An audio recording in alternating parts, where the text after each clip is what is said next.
The Beaches podcast is going to give you everything you want to know about a beach before you go there. I hope you enjoy the show. Be sure to check out our website, www.sandee.com. Without further ado, let's get into the show. All right, time to dive into something a little different today. Colombian beaches. And let me tell you, the research you dug up, wow.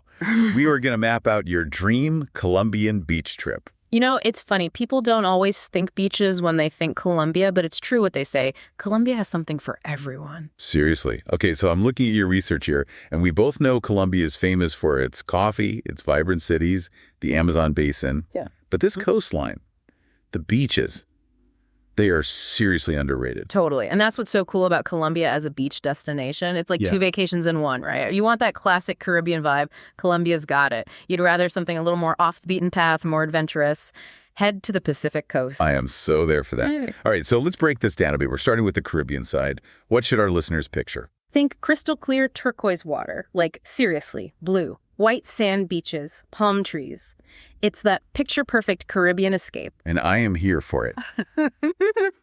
Okay, but we're not just talking beaches here, right? Yeah. What about that culture? I've always wanted to visit Cartagena. Cartagena is a must-see. You mentioned the colorful buildings. It's true. Cartagena is like stepping back in time with its Spanish colonial architecture. And those streets, the food, the music, it's a whole vibe. I can only imagine. And this is just one city on the coast, right? What about those smaller villages I'm seeing in your notes here? You've got options, and that's the beauty of it. You can bounce around from those bustling cities to quiet fishing villages like Palomino. Or if you want more of that jungle experience, you can head up to Tayrona National Park, where the jungle meets the sea. I'm seeing photos here, just incredible. Okay, so it sounds like on the Caribbean coast alone, you can relax on those pristine beaches, you can explore historic sites, you can even hike through jungles.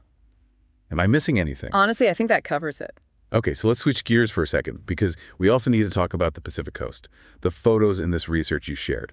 Incredible. It's a different kind of beauty. Like you've got dramatic cliffs, lush rainforests, and this feeling of remoteness you just don't find everywhere. I'm seeing whale watching highlighted in your notes.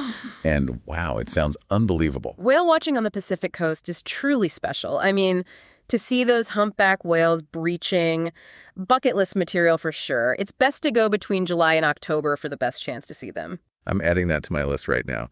All right, you've convinced me.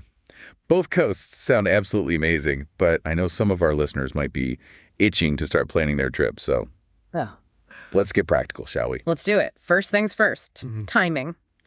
The Caribbean coast is pretty much a year-round destination, though you might see some rain between May and November. But if you're thinking about the Pacific, just be aware that they have a pretty distinct rainy season from May to November. Gotcha. Good to know. Oh. And I did see in one of these articles that you don't need a visa to visit Colombia for tourism. Is that true? It is. For a lot of nationalities, you can stay for up to 90 days without a visa, which is great for tourism. Of course, it's always a good idea to double check, though, just to be sure. Exactly. Always best to double check. What about money?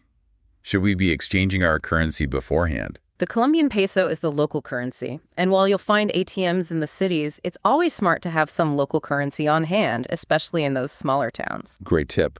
And last but not least, if we had to pick just one thing to see or do in Colombia, beyond the beaches, of course, what would it be? Honestly, you could spend a lifetime exploring Colombia and still not see everything. But since we were just talking about coffee, if you have the time, consider heading up into the Andes Mountains and visiting the coffee region.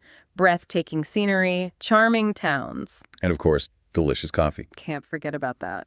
So we've covered it all. Stunning beaches, colonial cities, whale watching, trekking in the Andes Mountains. Colombia really does have it all. The question is, what will you choose? Thanks for listening to the show, and be sure to tune in next week for your favorite episode about some of the best beaches and beach information in the world.